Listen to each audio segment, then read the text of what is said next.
आइए आपको हम विश्व के ताज़ा घटनाक्रम की जानकारी दें। भारी नरसंहार का अपराधी नाहू यरूशलेम में ट्रंप की जीवन रक्षा के लिए प्रार्थना कर रहा, परंतु कोई प्रार्थना स्वीकार नहीं होगी। ईश्वर है ना, बहरा नहीं है, उसकी आंखें खुली रहती है, उसके पास में सभी के कर्मों का हिसाब किताब रहता है। एक दूसरा समाचार अभी आया है कि ईरान के विदेश मंत्री मॉस्को पहुंच चुके हैं और वो पुतिन से अभी चर्चा करेंगे। और अब नया कांड क्या होगा, नया एक्शन क्या लेना है, इस पर भी सहमति बनेगी, क्योंकि रूस और ईरान कुछ भी कदम उठाते हैं ना तो आपसी चर्चा के साथ उठाते हैं। अब तो अमेरिका में भी है ना बड़ा तूफान मचा हुआ, वहाँ पर भी बड़ा संकट गहरा हुआ है। उनको है ना अमेरिका पर हमले की शंका के, इसके लिए कड़े सुरक्षा के प्रबंध किए जा रहे हैं। अब ट्रंप भी बिल्कुल बेचैन है। उन्होंने अभी दोपहर को है ना अमेरिकी सुरक्षा परिषद की बैठक बुलाई है। उसमें क्या निर्णय होगा क्या नहीं होगा, इसके बारे में निर्णय लिया जाएगा। ट्रंप की है ना को त्याग पत्र देना पड़ेगा, यह भी तय है। यदि उन्होंने त्याग पत्र नहीं दिया ना तो उन पर महाभियोग चलेगा, इसकी भी पूरी तैयारी हो चुकी है। अब अमेरिका में है ना बड़ा उछल पुछल मचा हुआ है कि किसी भी समय कुछ भी हमला हो सकता है। हालांकि ईरान ने उसकी 12,000 किलोमीटर की दूरी है, किंतु फिर भी क्या नहीं कह सकते कि किसी भी समय कुछ भी हमला हो सकता है कि उत्तर कोरिया है ना ईरान के पक्ष में अमेरिका पर हमला कर दे, उसके लिए ये दूरी कोई मायने नहीं रखती है। अब अभी समाचार आया है कि इजराइल ने है ना दक्षिणी ईरान पर ड्रोन से हमला किया, परंतु ईरानी डिफेंस ने है ना इजराइल के 4 ड्रोन मार गिराए। जब ये इसके ड्रोन मार गिरा दिए गए ना तो इजराइल ने फिर से नया ड्रोन हमला करने की योजना बनाई। अब मिडिल ईस्ट के बारे में बड़ी विचित्र स्थिति बनी हुई है। अब अमेरिका को तो है ना मिडिल ईस्ट पूरा छोड़ना ही पड़ेगा। अब वो वहाँ पर नहीं रह सकते, क्योंकि अब तो उसके सैन्य ठिकानों पर है ना हमले शुरू हो चुके हैं और होंगे। इराक में सबसे पहले हमला हो गया कि अब मिडिल ईस्ट के उसमें जितने भी अमेरिकी सैन्य ठिकाने हैं ना उन पर हमला हो रहा और होगा, क्रूर हमला होगा। नाटो राष्ट्रों के जो सैन्य ठिकाने हैं ना वे ईरान से समझौता कर रहे हैं, संभवतः उन पर कोई हमला नहीं होगा। अमेरिकी जो मिसाइल जो सैन्य कैंप है ना उन पर हमला होगा। मामला अति रोचक होता जा रहा है। और क्रूड ऑयल का भाव है ना अब $77 प्रति बैरल हो गया और यह भाव है ना $80 प्रति बैरल तक हो सकता है। अब हमारे ये मोदी जी है ना उन्होंने ईरान को कहा कि अरे भैया युद्ध रोक दो, शांति कर लो, टेबल पे बातचीत कर लो, परंतु मोदी ये भूल गए कि उनको अपने दोस्त को कहना चाहिए नाहू को कि युद्ध विराम की घोषणा करो। उसके बाद में ये ना ईरान घोषणा कर देगा, किंतु मोदी की हिम्मत नहीं हो रही। वे तो है ना नहीं चाहते हैं कि वो उनको तो नाहू का साथ देना है कि ईरान पर, और ईरान ने भी अब तो स्पष्ट कह दिया कि हम किसी के साथ नहीं झुकेंगे, किसी प्रकार की कूटनीति नहीं होगी। ठीक है, अब ये तो मोदी जी का। और अब मैं यहाँ पर एक विशेष बात कहना चाहता हूँ कि विश्व में मोसाद और CIA के कितने एजेंट हैं, एजेंटों की कितनी भीड़ है, इसकी भी खुफिया जांच होना चाहिए।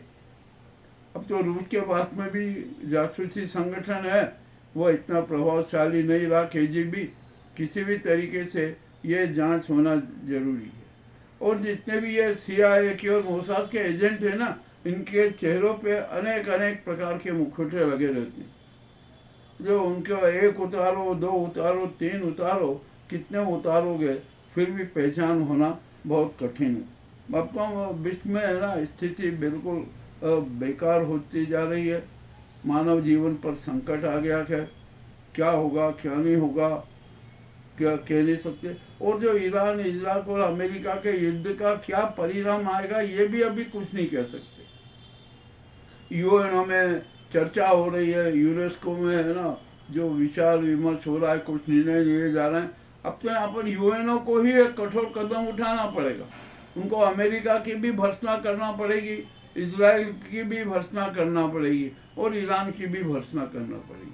और स्पष्ट कहना चाहिए कि सब युद्ध विराम पर लागू सहमत हो जाएं, कोई किसी पर हमला नहीं करेगा।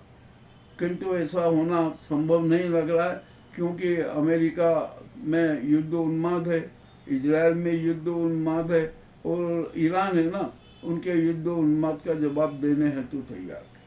अब यहाँ पर जो आते हैं ना ईरान में परमाणु संयंत्रों की जो तबाही का जो प्रोपोगंडा किया जा रहा है ना उसकी भी पोल खुल गई।